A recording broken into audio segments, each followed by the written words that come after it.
I noticed after 2 weeks, one of my ears began to hurt and the beginning of tinnitus when trying to sleep. I made a decision to stop using earphones and earbuds because it felt as if the sound was in my head unnaturally and not coming from the outside, guided into my ear canal by my satellite ear dishes. Life has been easier since then, and my tinnitus has disappeared. I also noticed since the beginning of lockdown being more tired using video than when face-to-face, body-to-body. It took me a while to realise that I'm constantly moving my eyes from the camera to the person's face on the screen.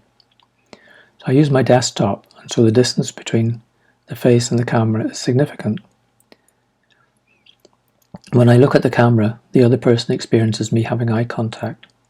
When I look at their face on the screen, they experience me being out of eye contact. Being continually aware of this took my attention and focus beyond connection with the other person. I want them to see me seeing them, but I also need to be able to see their face and expressions.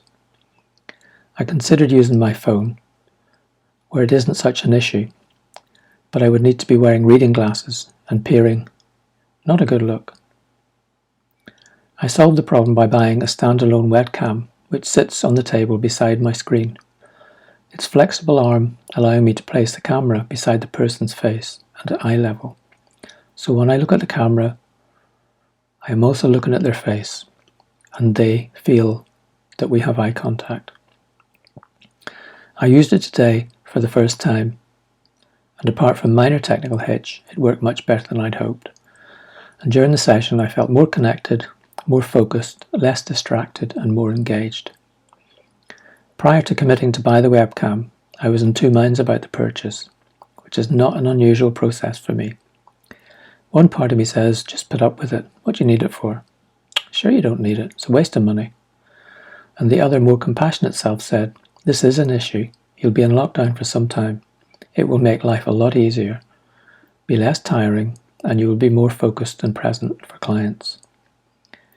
In the past, I would have entered a fierce debate between my two minds. Felt frustrated that I couldn't make up my mind. You know the old binary. I couldn't choose between them, when in truth, I didn't know which mind to go with. So I was able to acknowledge both minds, not enter the either-or binary. And I tended to go with what feels right for me outside of my mind. I stop and take a moment and breathe.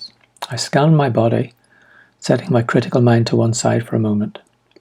If I continue to be uncertain, I will talk it over with someone I trust, and in that process, I would tend to know quite quickly which mind I will choose. The validation comes when I have acted, and both parts of my mind settle, knowing and feeling it was the right choice. We live in a binary world where there is pressure to choose this or that, up or down, left or right, good or bad, masculine or feminine.